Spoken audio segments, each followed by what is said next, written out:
Marhaba fi le podcast Top 100 LinkedIn Jazer.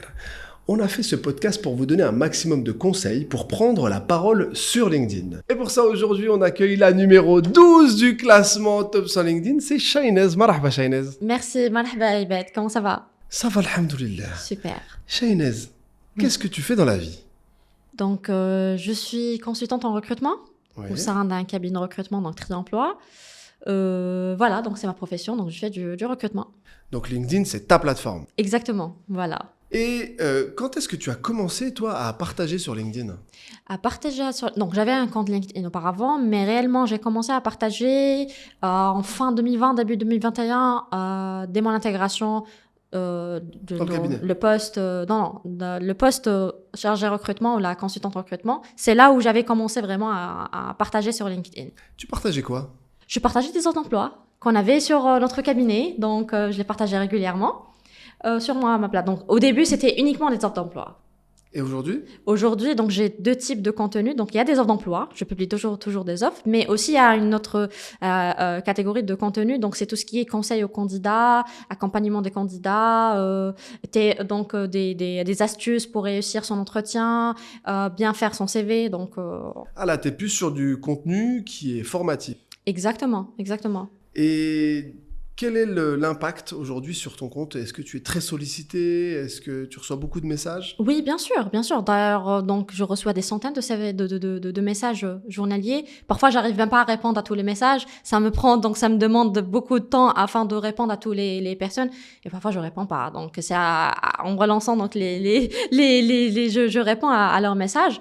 Mais voilà, il y a vraiment un impact, que ce soit sur mon métier ou bien sur moi-même. LinkedIn aujourd'hui, la création de contenu, elle a vraiment... Est-ce que tu peux me partager un moment, une anecdote que tu as vécue grâce à travers LinkedIn, un post que tu as fait, qui a eu un impact et qui a eu une répercussion sur ta carrière, par exemple? Il n'y avait pas vraiment quelque chose de... Après, parfois, comme on est RH, on reçoit toujours malgré qu'on fait le bon contenu, on essaie d'accompagner les candidats, mais on a toujours donc la partie, donc les commentaires négatifs, parce que vu qu'on a le statut d'un RH, d'un recruteur, on est toujours mal vu par les candidats, malgré qu'on essaie toujours d'être à leur côté. Après, une fois, j'avais publié une publication, c'est que à chaque fois, donc, on conseille à des personnes qu'on doit répondre à des messages, à des demandes qu'on reçoit quotidiennement. C'était quelque chose comme ça. Et d'un coup, dès que j'avais publié la publication, j'avais reçu un message d'un candidat qui m'avait dit « Mais moi, je m'avais pas répondu ». Donc, en quelque sorte, on doit vraiment faire attention à ce qu'on partage sur LinkedIn. C'était l'erreur que j'avais faite une fois et par la suite, je l'avais jamais refaite. Est-ce que ça te touche, les commentaires négatifs qu'il peut y avoir sur LinkedIn? Au début, oui. Et je répondais, j'essayais vraiment de me justifier, mais là, pas vraiment. C'est bon, je me suis habituée aux commentaires négatifs que je reçois quotidiennement. Tu prends de la distance par rapport à ça? Oui. Si j'ai une réponse, donc je vais répondre aux commentaires, sinon je vais juste les laisser. Avant, je supprimais par exemple les commentaires, mais là, je les garde. Oui, c'est bon. Tu les laisses assumer aussi? Oui, exactement. Il y a d'autres personnes qui répondent, il y a d'autres personnes qui leur donnent leur part, après, c'est bon. Donc c'est à travers ta communauté. Exactement. Est-ce que l'annonce de ton classement, il a eu un impact dans ton travail? Oui, trop même. Au fait, c'était du jour au lendemain, donc je me suis réveillée le matin, j'ai vu le classement, et c'est là, au bout les 2 jours ad hoc, donc j'avais reçu un nombre énorme d'invitations, et c'était aussi des invitations des personnes assez expérimentées du domaine RH, et j'avais même reçu des propositions d'embauche. Oui, ah ouais, carrément. Oui, carrément. J'avais reçu des propositions d'embauche, pas une ou deux, donc il y avait plusieurs. C'était des DRH qui me contactaient carrément directement afin de me proposer l'offre. Suite donc la publication, l'annonce du classement. Mais ouais. c'est incroyable. Donc, oui, alors ça veut dire que ta position dans le classement ou ta présence sur LinkedIn, lorsqu'elle est reconnue, ça peut vraiment t'ouvrir des opportunités. Effectivement. Et ben là, voilà ton anecdote. Oui, tu te rends compte? voilà, Ça, c'est une sacrée anecdote. Exactement. Parce qu'il y en a beaucoup qui ont critiqué ce classement. Malheureusement, oui. Est-ce que tu penses que c'est quelque chose de positif? Moi, je pense que oui. Ça donc, en quelque sorte, ça encourage donc les utilisateurs de LinkedIn à partager le plus et surtout à faire attention à ce qu'ils partagent. Parce qu'aujourd'hui, il y a des personnes qui partagent, mais ils partagent parfois des contenus qui sont pas vraiment qualitatifs. Voilà. Donc, je trouve que le classement, après, moi, j'avais remarqué que après l'annonce du classement, il y a pas mal de personnes qui ont commencé à créer du contenu. Donc vraiment, ça commence. Je vois partout des contenus, partout des publications, des storytelling, il y a vraiment des publications. Il y a quelque chose qui se passe. Exactement. Il y en a beaucoup qui ont peur de prendre la parole sur LinkedIn. Oui. Tu vois. Et qu'est-ce que tu pourrais leur donner comme conseil à ces personnes-là pour commencer à prendre la parole? Pour commencer à prendre la parole, c'est déjà bien choisir sa cible déjà. De quoi on veut parler, à qui on doit s'adresser, et aussi le conseil que je donne à tous, donc c'est même à mes collègues parfois, c'est d'être authentique, de partager ses propres idées et ses propres réflexions, de ne pas copier-coller ce que les autres pensent, c'est juste pour avoir de la visibilité, de l'audience, de l'engagement. Donc, de partager, donc ses réflexions, son vécu, vraiment, c'est vrai, au départ, ça va va pas marcher dès le départ, mais avec le temps, certainement, il va arriver là où il souhaite.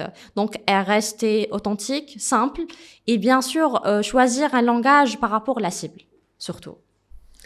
Est-ce que tu pourrais me dire, selon toi, qui est RH, quel impact a LinkedIn sur le marché du travail algérien? Aujourd'hui, LinkedIn grâce au réseautage, donc aujourd'hui, ça simplifie vraiment le processus du recrutement. Avant, pour recruter, donc on devait mettre des annonces un peu partout, et il n'y avait pas vraiment un vivier où là on regroupe tous les talents. Aujourd'hui, LinkedIn, ça nous a vraiment permis donc d'avoir tous les talents dans un seul vivier où chaque personne recommande une autre, et ça facilite vraiment le processus du recrutement. Le réseautage est très très très important sur le processus recrutement. Alors, est-ce que tu regardes, toi, quand tu recrutes, est-ce que tu regardes les profils des personnes avant de les recruter? Je dois dire. Oui. Oui, tu regardes. Je regarde. Après, c'est pas pour juger la personne, mais je le fais toujours. C'est important. Oui. Parfois, j'ai un CV devant moi, mais je check quand même son profil LinkedIn pour avoir une idée sur la personnalité du candidat. C'est un candidat qui est extraverti, qui partage des idées, qui rentre dans des discussions avec les autres, aussi par rapport à ses centres d'intérêt.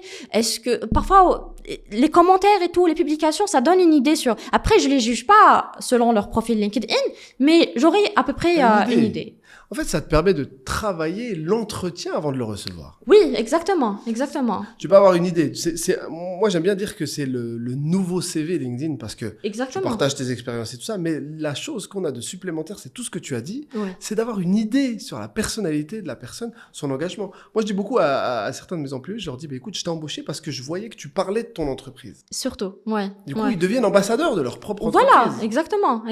Après, si on trouve par exemple, parfois, un exemple, si on trouve un candidat qui essaie de représenter son entreprise, donc qui parle de l'entreprise, de son employeur.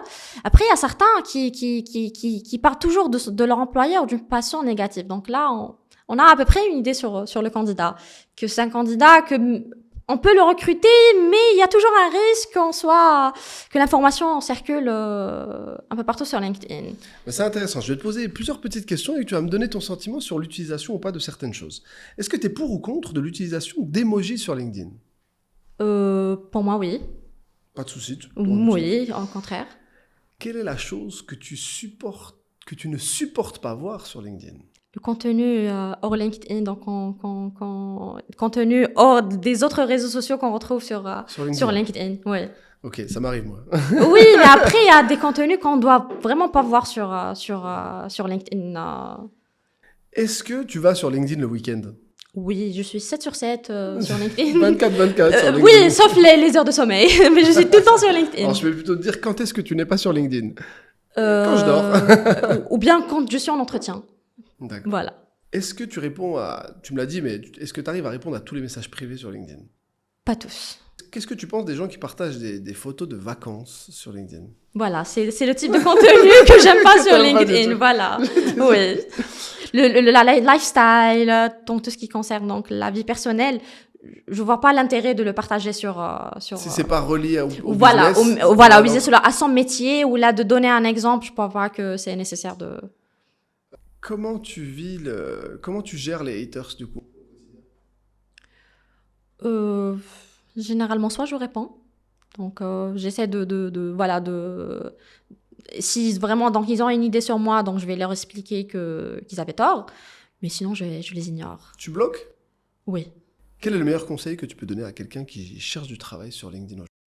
Donc c'est de bien donc prendre soin de son profil LinkedIn, de vraiment de l'actualiser, de mettre toutes les informations utiles pour que le recruteur puisse le contacter, d'être toujours connecté sur LinkedIn, parce que malheureusement on trouve des candidats qui créent un profil, après ils se connectent jamais, donc voilà.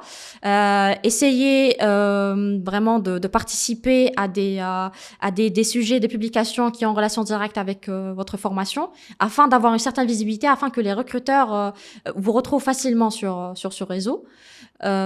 Aussi, lors de la téléchargement du CV sur LinkedIn, il faut vraiment faire attention, vraiment vérifier le fichier. Parce qu'aujourd'hui, on reçoit des candidatures avec des fichiers hors des CV. Rien à voir. Oui, rien à voir. Ils font pas attention lorsqu'ils téléchargent le CV automatique sur LinkedIn, ou bien ils peuvent carrément télécharger le profil LinkedIn en PDF et le mettre comme candidature. Comme ça. Quel conseil tu peux donner sur la photo LinkedIn? La photo LinkedIn. Si c'est pas une photo professionnelle, ne mettez pas photo. Ok. Voilà. Donc, bien habillé, comme si tu arrivais à un entretien d'embauche, quoi. Voilà. Après, pas vraiment bien habillé, mais que ce soit une photo professionnelle que tu peux mettre sur CV et sur LinkedIn. Ok. Donc Voilà. la même que tu as sur ton CV, il faut que tu penses à la même chose sur LinkedIn. Voilà, l'idéal. Voilà, ça serait 2 photos professionnelles, présentables, hors les mariages et les... Parce qu'on reçoit des CV avec des photos, même LinkedIn, des photos mariage, des photos à la plage, malheureusement. Écoute, barakallahu fik, Shaynez. Avec plaisir. Pour cette entrevue, c'était hyper intéressant parce que là, on a pu parler avec une RH. C'est l'objectif principal de LinkedIn. Ouais, réellement. exactement. Voilà. Alors, on a une surprise pour toi. D'accord. Parce que comme tu peux le voir, on a Gifty, qui sont nos partenaires sur le podcast. Très bien. Gifty, c'est une application qui te permet de flexi, de payer tes abonnements, super. de payer tes factures en digital. Et ils ont décidé d'offrir une carte de 20 000 dinars que tu pourras utiliser sur leur application, et ils te l'offrent pour te féliciter de ton classement et de partager sur LinkedIn. C'est très gentil, merci beaucoup. Mais, tu vas devoir faire un choix. D'accord. Soit tu gardes la carte pour toi et tu l'utilises pour te faire plaisir. D'accord. Soit tu décides de l'offrir à ta D'accord. communauté LinkedIn à travers un jeu concours qui sera fait le jour de la sortie du podcast. J'aimerais bien faire gagner ma communauté. D'accord. Eh ben, moi, j'aurais pas fait ça. Après, j'aimerais bien que parce que c'est grâce à ma communauté que je suis aujourd'hui ici, donc j'aimerais au moins leur offrir quelque chose. Je rigole, j'essaie de ouais, te faire exprès, moi, je t'avais la garder. Non, Elle non, la garde. c'est pour ma communauté. Elle aime sa communauté, Oui, Shaynez. oui. Donc, voilà. Quand ce podcast sera sorti, je vous invite à aller sur le profil de Shaynez et d'aller regarder parce qu'elle aura fait un post pour vous faire gagner la carte cadeau Gifty. Merci à nos partenaires. Merci Shaynez. Merci C'était un Répète plaisir pour de te l'invitation. recevoir. Merci pour Gifty. Et espérons qu'on se revoit très bientôt. Inch'Allah. L'année prochaine, au Super. prochain classement, Inch'Allah. Favicon du classement des aides. Inch'Allah. Salam les amis.